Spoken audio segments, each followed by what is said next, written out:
Hi, grade 8. This is your teacher, and I am here to teach you about topic 2, the mineral revolution. So, today would have been the start of term 2, and unfortunately, we cannot do that now because of coronavirus. So, what I'm going to do is I'm going to teach you online. We are in the fourth industrial revolution. Everything is getting uploaded to the net these days. So just a bit of recap. Last term we did the industrial revolution. We didn't do everything. We just covered the essentials. So the same thing will happen with topic 2, the mineral revolution. I'm not sure if we're going to have the time to go through everything. But since it is going to be uploaded, maybe I can do it in a bit more detail. The problem is not everyone will have a chance to watch this. But anyway, I think I'm wasting way too much time rambling. You will find a lot of that. Right, so let's get into this. So basically, what is the background to the mineral revolution? It basically started when they discovered diamonds in Kimberley in 1867. And obviously that created a huge rush. Oh my gosh, there's diamonds and it's free and anyone can go get it. And everyone rushed to Kimberley to kind of find diamonds. And then in the Witwatersrand in 1886, they also discovered gold. Now all of a sudden everybody was rushing to try and get a piece of that land to see if they could find gold. And by the time that gold was discovered, many of the indigenous African kingdoms had lost their independence. So they weren't running on their own anymore. They were now basically working for the white man. So land and labor was basically divided, where white people ended up getting a lot of the land and they ended up hiring a lot of black people to work for them. And these patterns of land and labor continued into the 20th century because people started to see themselves as superior because they were bosses, and they started viewing the workers as inferior, which led to attitudes of racism and things like that. But we'll discuss that a little bit later. This is just the background. So I included an image of Die Groot Gat in Kimberley. That usually always gets a laugh out of the kids. Basically, it's a big hole just to show you the extent of how people were digging for diamonds in Kimberley. So they literally created what you can see here is a massive well of water. It's now filled up. But in the past, they actually dug that out, and that was actually a mine where they were looking for diamonds. And it is claimed to be the largest hole dug out by hand. So, what is going to be our focus for this topic? The focus of the topic is changing the balance of power in South Africa and how that was brought about by gold mining and how that led to the foundations of racial segregation. Now, racial segregation is a pretty big word. Basically, it's what happened before apartheid. So, apartheid is dividing people into white and colored and black. And how did it come about that the white people got all of the jobs, and how did it come about that the black people always got the worst, the short end of the stick? All of it starts here with the mineral revolution. So we'll be going through that in a moment. So we'll talk about how they increased control over black workers by something called a closed compound and migrant labor, which I will explain in a moment, and further land dispositions and defeat of African kingdoms. So up until this point, some African kingdoms have retained their independence, for example, the Xhosa, the Pedi, and the Zulu. But by the time these gold diamonds are discovered, it becomes increasingly apparent that in order for you to create these massive mines, you're going to have to get that land where the gold is and where the diamonds are. And therefore, they need to get that land from the people who are living on it. So the Xhosa and the Pedi and the Zulu. So we'll get into that a little bit later.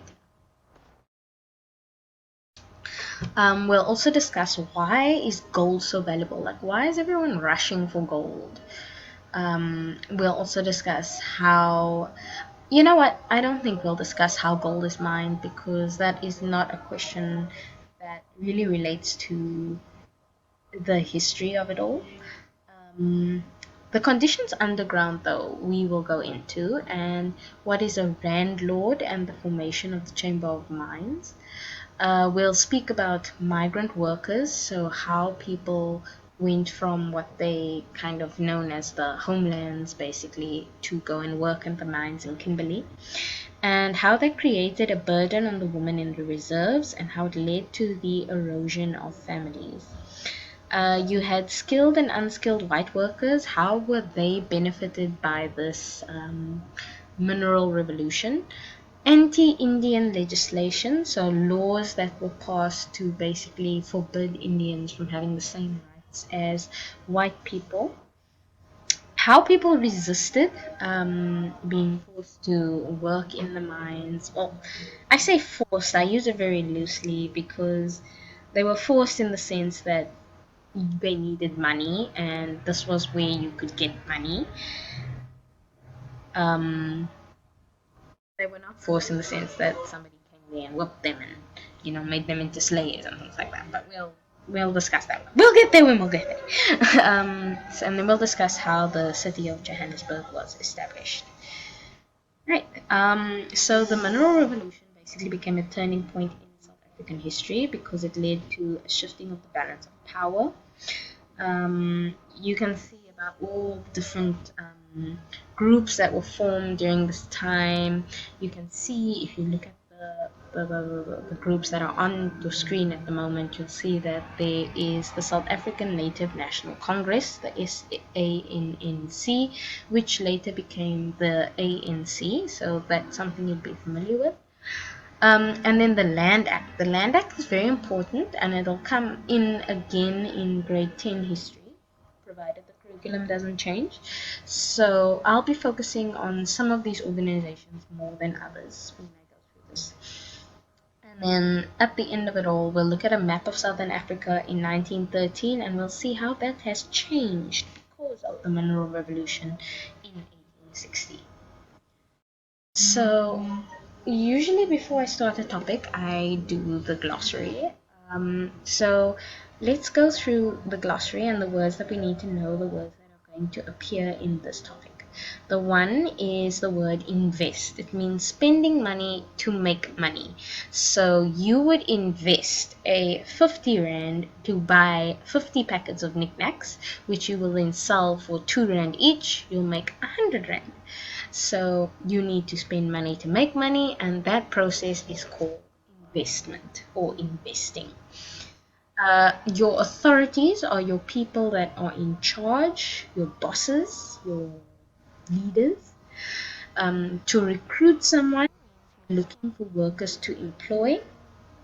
To dispossess someone means you're going to take away somebody's land.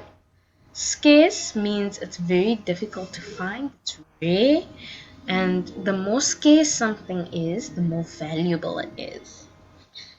And then you've got the word currency, which basically means the money that is used in a country. So, for example, in America, the currency would be the dollar, and in South Africa, the currency would be the rand. Then you've got a prospector, is somebody who digs up minerals. So you can see there in the corner, I've got a little Minecraft guy. He is a prospector. He's going to dig up some minerals. The mineral revolution means that when they discovered diamonds and gold and how that brought changes to South Africa. A closed compound is basically like a housing unit that is built close to the mines for the workers to live in so they don't have to go very far from work and home, so to say. Migrant labor means people who come from far, far away in a place called the Reserves, which I will explain a little bit more a little bit later on, to work on the compounds. A Randlord is a rich mine owner. Reserves is a place where native people were sent to live. When I say native, I essentially mean the Xhosa and the Zulu and the Pedi. They were all sent to live on the reserves. And then you have the word legislation, which is just a really, really fancy word that means laws. And then you've got the word resistance, which means fighting back. Then these terms here are terms that were given to us by the Department of Education. You can see I haven't included some of them in my glossary, and in their glossary they have included it. So the things that you see is coming up twice. So for example, like compound here and migrant laborer. Please take note of that, because those are your important words. Those are words that I thought were important, and those are words that the department thought was important. And you can see that their way of describing it is a bit more in depth than my way, but it's all there. You can see what's happening. You can read it in a different way. Okay, so I think I will end it there. Thank you for paying attention to this first lesson. Tomorrow I will upload. Okay, I can't do the activity with you, so maybe I'll have to upload the activity to D6, which you can then download and do. And then after that, we will do the actual next part of the work, which is the discovery of the diamonds in Kimberley. Right, thank you. Bye.